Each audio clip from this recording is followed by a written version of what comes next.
कामना करता हूं और अभी भी कोरोना के संक्रमण का खतरा कम नहीं हुआ है, इसलिए मास्क लगाएं, सोशल डिस्टेंसिंग रखें जो अभी नहीं है।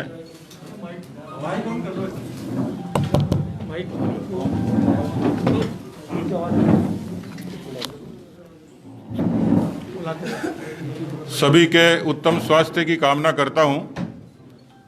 कोरोना का संक्रमण अभी कम हुआ नहीं है, इसलिए ज़रूरी सावधानियां आप लोग रखें, ये निवेदन करता हूं।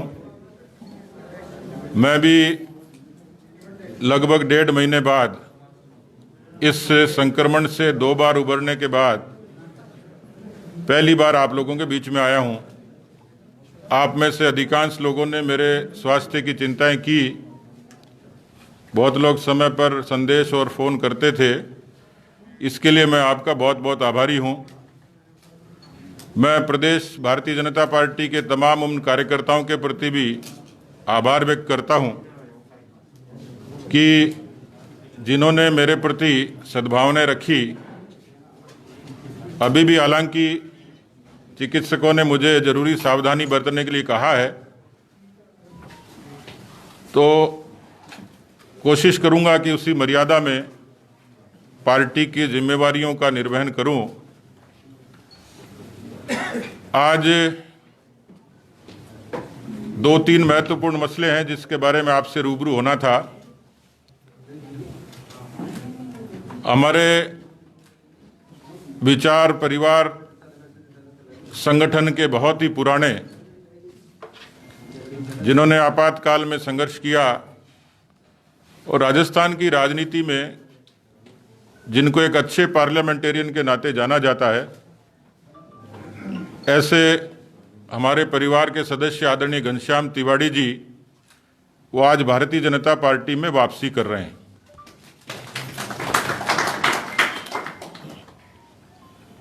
आप अपने बात तो रखेंगे ही, लेकिन आपने पार्टी की प्रदेश इकाई के समक्ष अपना अनुरोध पेश किया, राष्ट्रीय अध्यक्ष जी के नाम पत्र लिखा और केंद्र के निर्देश के बाद आज ये सुअवसर आया है कि आपकी वापस पार्टी में वापसी हुई है सम्मानजनक तौर पर।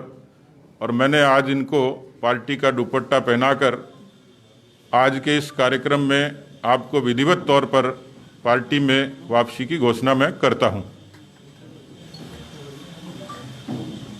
अभी बातें तो बहुत हैं। सरकार के 17 तारीख को 2 साल पूरे हो जाएंगे। मेरे ख्याल से राजस्थान के इतिहास में इतनी अराजक, अकर्मण्य, भ्रष्ट, नकारा, निकम्मी सरकार नहीं हो सकती जो राजस्थान की जनता को झूठ बोलकर सत्ता पर काबिज हुई। मुझे आश्चर्य हुआ, राजस्थान के 4.5 करोड़ मतदाताओं में से 2,41,00,000 मतदाताओं में एक किस्म से सरकार की अग्नि परीक्षा थी, हमारी भी थी, लिटमस टेस्ट था, मिनी आम चुनाव थे। राजस्थान के पंचायती राज चुनाव के इतिहास में ये पहला अवसर था जब किसी विपक्षी दल को और इतने बड़े पैमाने पर जीत मिली, इतने बड़े पैमाने पर जनादेश मिला। उस जनादेश को स्वीकार करने की बजाय मुख्यमंत्री उस जनादेश का अपमान कर रहे हैं। मैंने देखा, मुझे हंसी आई कि वो आंकड़ों में प्रतिशत गिना रहे थे। ये तो सूरदास भी बता देता कि भारतीय जनता पार्टी राजस्थान के 21 जिलों की 14 जिला परिषदों में काबिज हुई है। 222 पंचायत समितियों में 100 के करीब पंचायत समितियों पर काबिज हुई है। और कांग्रेस पार्टी को सत्ता में रहते हुए बढ़त नहीं मिली। जिला परिषद के सदस्यों के आंकड़ों में हम बेहतर हैं, पंचायत समिति के सदस्यों के आंकड़ों में बेहतर हैं। और खास बात यह कि जहां तीनों उपचुनाव होंगे, उन तीनों उपचुनाव के क्षेत्रों में भारतीय जनता पार्टी के प्रधान बने, जिला परिषद के सदस्य जीते। अब वो आंकड़ों की बाजीगरी करते हैं, तो आंकड़ों में तो आप भी 0.5% से सत्ता में आए, तो फिर छोड़ दीजिए सत्ता।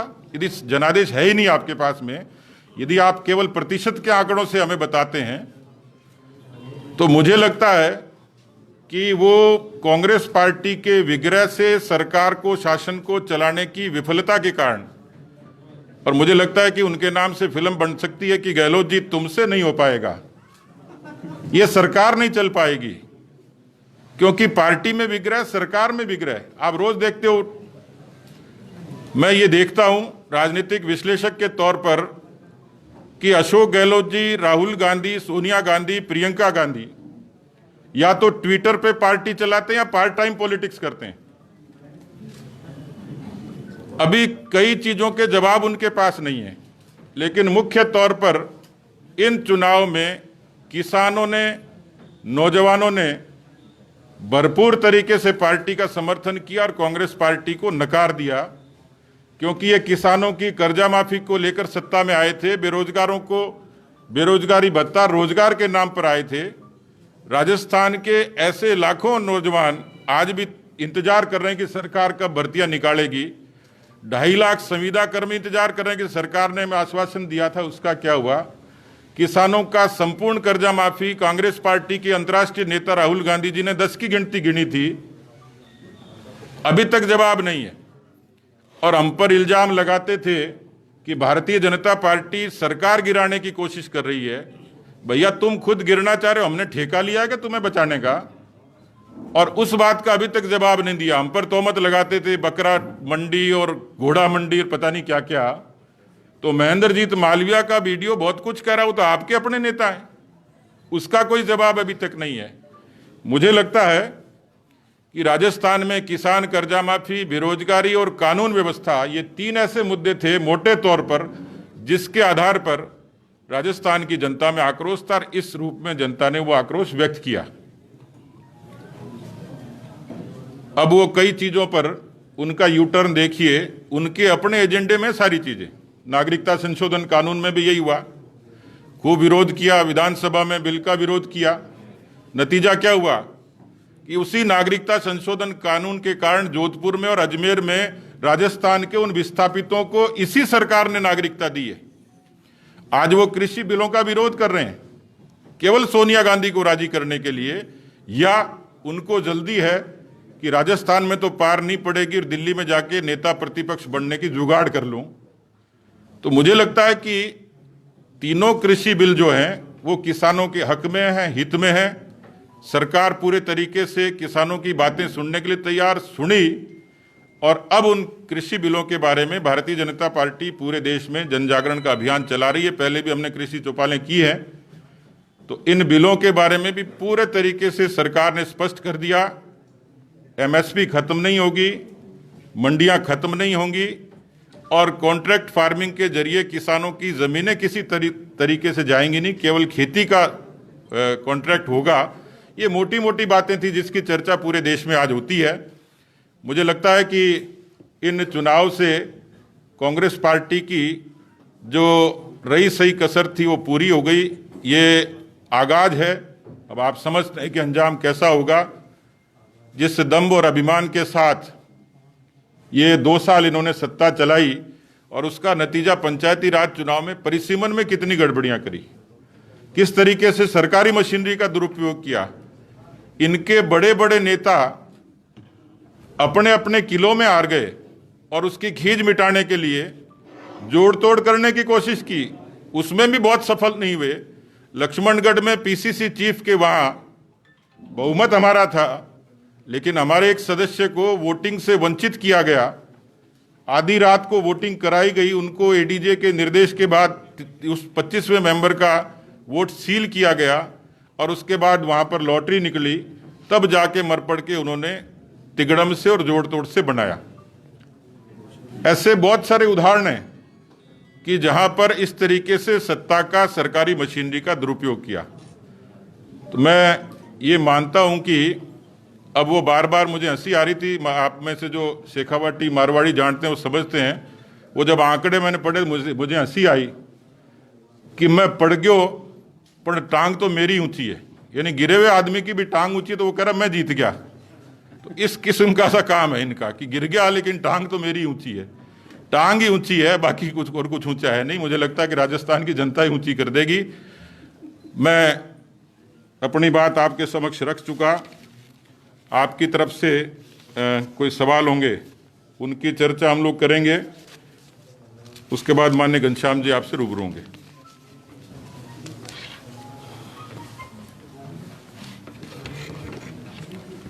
जी, दो सवाल है जी। एक तो घनश्याम जी आए, उससे पहले पंचायती राज चुनाव भी हो गए।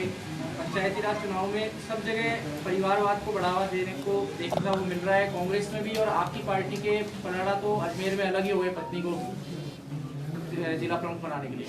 आपके भी परिवार के सदस्य चुनाव जीते हैं राजगढ़ से, क्या उनको भी कोई पद मिला है? देखिए, मैं आज पार्टी का अध्यक्ष हूं और कई बार राजनीति में स्थानीय तौर पर वहां की यूनिट फैसला करती है टिकट किसको देना और किसको नहीं देना। मैं चाहता तो मैं वीटो कर सकता था, लेकिन यदि मैं ये फैसला करता तो शायद आपका सवाल यही होता कि सबसे पहले परिवारवाद को बढ़ावा आपने दिया, तो ईश्वर ने शायद जो भी फैसला किया होगा। लेकिन मैं आज अभिमान के साथ कह सकता हूं कि मेरी सगी भाभी वहाँ पंचायत समिति का चुनाव जीती, प्रधान की दावेदार थी, लेकिन मैंने वहाँ की यूनिट पर छोड़ा, उन्होंने फैसला कोई और किया, मुझे उस पर कोई ऐतराज नहीं है। राजनीति में मेरे व्यक्तिगत उसूल हैं, उस पर मैं कायम हूँ। दूसरा सवाल ये है कि घनश्याम जी को आज आप वापस लाए हो, तो कई जगह ये चर्चा है कि वसुंधरा विरोधी धड़े को एकजुट किया जा रहा है। देखिए, मुझे लगता है कि भारतीय जनता पार्टी में हम लोग परिवार की तरह काम करते हैं और घनश्याम जी का पार्टी में वापसी ये कोई अपवाद नहीं है। देश में कई परिस्थितियों के कारण कई बार परिवार के लोग अलग होते हैं। मैं बहुत ज़्यादा बड़े नाम लूँ तो हमारे यहाँ उमा भारती जी, कल्याण सिंह जी, बाबूलाल मरांडी जी, ये बड़े कद के लोग थे जो किसी न किसी परिस्थितिवश पार्टी से अलग हुए और बाद में उन्होंने पार्टी के प्रति निष्ठा व्यक्त की और वो हमारे साथ आए। ये न किसी के विरोधी है न किसी के समर्थक हैं। मुझे लगता है कि पार्टी में परिवार में यदि कोई सदस्य है, हम लोग और भी नए लोगों को जोड़ते हैं, दूसरी पार्टी के लोग आते हैं, दूसरे विचार के लोग भी जुड़ते हैं, तो ये तो हमारे अपने ही हैं। आपने खेद प्रकट किया, प्रायश्चित किया, इसका पत्र अध्यक्ष जी को दिया और उन्होंने निर्देश दिया। इसलिए मुझे लगता है कि घनश्याम जी भारतीय जनता पार्टी के समर्थक हैं। पुनिया जी, मेरा एक सवाल था कि घनश्याम जी ने बीजेपी जो छोड़ी थी वसुंधरा राजे विरोध और बंगला नंबर 13 खाली होने के इश्यूज पे, इन दो मुद्दों पे बीजेपी इनका समर्थन करेगी या ये अपने स्टैंड पे अब भी कायम है? देखिए, बीती ताई बिसार दे आगे की सूदी ले। मुझे लगता है कि जब कोई विग्रह होता है या नाराजगी होती है, उसके तात्कालिक मुद्दे होते हैं और उसके बाद में जब किसी नतीजे पर हम लोग आते हैं तो मुझे लगता है कि उसकी चर्चा हम लोग नहीं करेंगे और न उसकी आवश्यकता है। आज वो पार्टी में वापसी हुई है, सम्मानजनक तौर पर पार्टी जहां चाहेगी। और आपने भी कहा है कि मेरी पार्टी में कोई शर्त नहीं है, मैं निस्वार्थ रूप से पार्टी मुझे जो जिम्मेवारी देगी वो काम करूंगा। सर, जिस कांग्रेस का विरोध कर रहे थे उसी से हाथ मिलाने आपने पार्टी में से एक एक कर ऐसा है कि जब घनश्याम जी शामिल हो गए तो भारत वाहिनी कहाँ गई? सर, बीटीपी से हाथ मिला, बीटीपी को खत्म करने के लिए आपने कांग्रेस से हाथ मिला लिए, जिस कांग्रेस का विरोध कर करके आप। देखिए, मैंने ये कहा है कि जो छोटे चुनाव होते हैं उसमें स्थानीय स्तर के समीकरण, वहाँ की इकाई क्या सोचती है, उनकी अपनी डिमांड क्या है, इसलिए हमने कोई स्टेट वाइड कोई पॉलिसी नहीं थी। उनको अपने स्तर पर वहाँ के गुण और अवगुण के आधार पर, वहाँ की राजनीतिक परिस्थितियों के आधार पर जो फैसला उनको उचित लगा उसमें हमने इंटरवेंशन नहीं किया, उन पर छोड़ दिया और उन्होंने फैसला किया है। और ये हकीकत ही है, उसमें मैं छुपाऊंगा थोड़ी। लेकिन उनको लगता है कि वहाँ की परिस्थितियों के हिसाब से ये फैसला न्याय उचित था तो उन्होंने किया है और उस फैसले को हमने अप्रूवल दिए। सर, आगे राज्य में भी कर लेंगे ऐसी कभी स्थिति बनी तो, क्योंकि जो न्याय उचित बनेगा। देखिए, भारत की डेमोक्रेसी, ये मुझे अच्छे से पता है, आप लोगों को भी अच्छे से ध्यान है। और मैं और आपको बताता हूँ कि भारतीय जनता पार्टी के उम्मीदवार को डूंगरगढ़ में कम्युनिस्ट पार्टी के लोगों ने कास्ट किया है। इसलिए देश में कोई अजूबा नहीं हुआ है। इस देश में डेमोक्रेसी की खूबसूरती यही कि ये ओपन है, परिस्थिति के हिसाब से फैसले होते हैं। अनेक सरकारें देश में, केंद्र की भी, राज्यों की सरकारें भी, विपरीत विचार के लोग परिस्थिति में साथ आते हैं। तो ये तो बहुत छोटा चुनाव था और वहाँ की लोकल अपनी परिस्थितियाँ थी, उसके हिसाब से किया।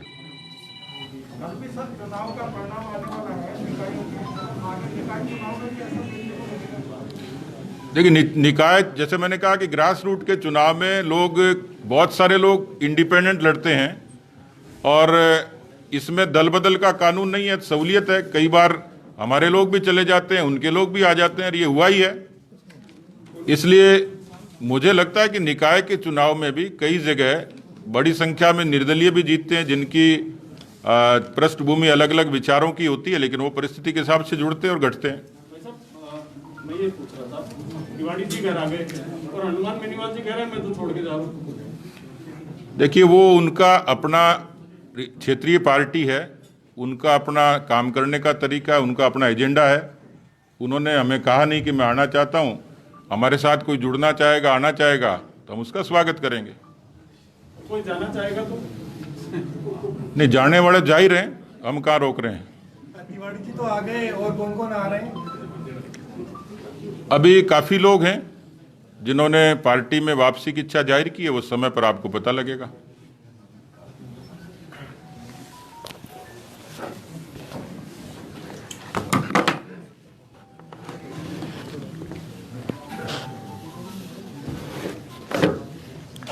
बहुत बहुत आप सबका स्वागत है और धन्यवाद है। बहुत दिनों बाद आज मुझे इस मंच से बोलने का अवसर प्राप्त हो रहा है।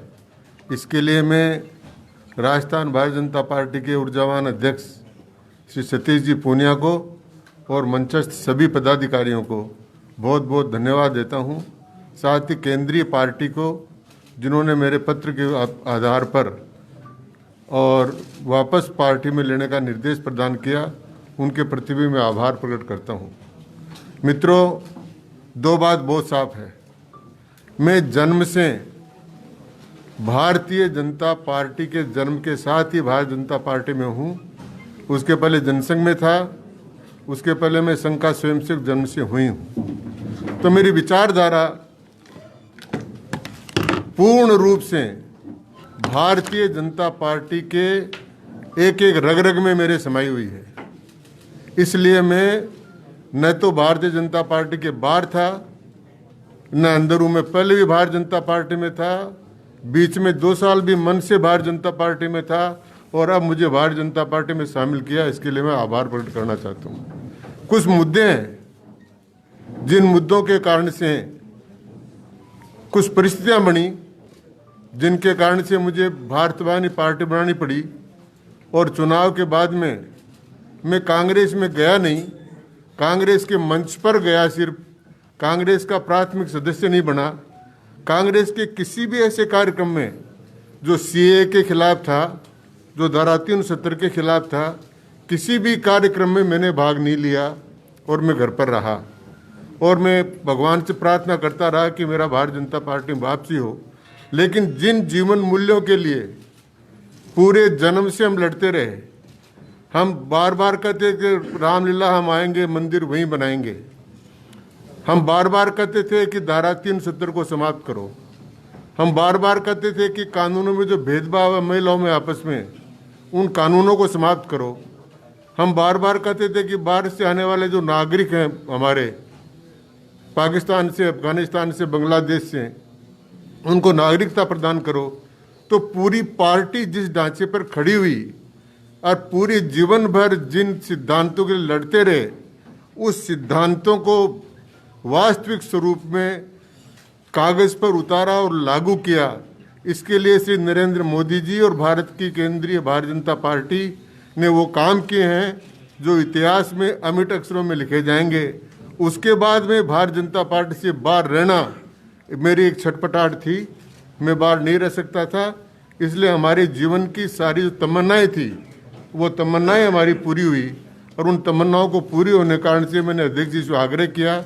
अध्यक्ष जी ने केंद्रीय नेतृत्व से किया, और केंद्रीय नेतृत्व और राजस्थान की इकाई दोनों को मैं बहुत बहुत धन्यवाद देना चाहता हूँ। और ये मेरा घर वापसी नहीं, मैं घर में ही हूँ, घर में ही था और घर में ही रहूँगा। बहुत बहुत धन्यवाद। तिवारी जी, सवाल है, आप अभी 73 साल के हैं, 2 साल बाद में आप 75 के हो जाएंगे, जब चुनाव होंगे तब आप 76 साल के हो जाएंगे। मैं 2 साल बाद मैं 71 का हो जाऊँगा। मेरा सवाल ये है कि आप अगला चुनाव लड़ेंगे या मैं बिना, मुझे पार्टी ने बहुत कुछ दिया है, पार्टी ने इतना दिया जिसकी कोई कल्पना नहीं है। इसलिए चुनाव लड़ना नहीं लड़ना, कौन सा काम करना, क्या काम करना, ये अध्यक्ष जी पर निर्भर है। जो ये कहेंगे वही काम करेंगे। चुनाव बहुत लड़ लिए हैं, चुनाव लड़ाने की बात नहीं, लेकिन चुनाव लड़ाने का और राजस्थान में सरकार बनवाने का जरूर मन है। क्या आपके परिवार की अगली पीढ़ी राजस्थान बीजेपी से चुनाव लड़ना चाहती है? अध्यक्ष जी ने तो परिवारवाद को नहीं बढ़ाया, लेकिन क्या आपकी ऐसी कोई मंशा है कि आपके परिवार का कोई व्यक्ति चुनाव लड़े? मेरी मनसा नहीं है। परिवार के सदस्य, मेरे परिवार के सारे सदस्य संघ से जुड़े हुए हैं और विचारधारा से जुड़े हुए हैं। जैसे उनके मन की तमन्ना होगी वो करेंगे। मेरे परिवार में पूर्ण स्वतंत्रता है। आप जब कांग्रेस ऑफिस गए थे कांग्रेस को समर्थन देने के दौरान, तब वहाँ कई नेताओं ने संघ को खूब कोसा, भला बुरा कहा, तब आपने उस समय कोई विरोध नहीं जताया? तो मैंने प्रेस कॉन्फ्रेंस में जब ये बात हुई थी और उसमें उपनेता राजेंद्र राठौड़ थे और मैं था, तो मैंने कहा था कि राष्ट्रीय स्वयंसेवक संघ में बहुत अच्छाइयाँ हैं और मुझे अवसर मिलेगा और कांग्रेस के नेता पूछेंगे तो मैं उन अच्छाइयों को बताऊंगा। उस समय भी मैंने कहा था कि मैं संघ के प्रति समर्पित हूं और मैं संघ का स्वयंसेवक हूं, और कहा कि मैं 64 साल से संघ का स्वयंसेवक। पूनिया जी तो कह रहे हैं बीती ताई विसारते, लेकिन क्या आपके लिए भी वो मुद्दे अब गौण हो जाएंगे जिन मुद्दों को आप पिछली सरकार के पूरे 5 साल में सरकार में रहते हुए भी विपक्ष की भूमिका में आप रहे थे? मैं सरकार में रहते हुए जिन मुद्दों को उठाया था वो मुद्दे करीब करीब पूरे हो गए हैं और अब तो नई स्लेट है, इसलिए पार्टी बिल्कुल साफ है। नए अक्षर लिखेंगे और एकता के साथ लिखेंगे।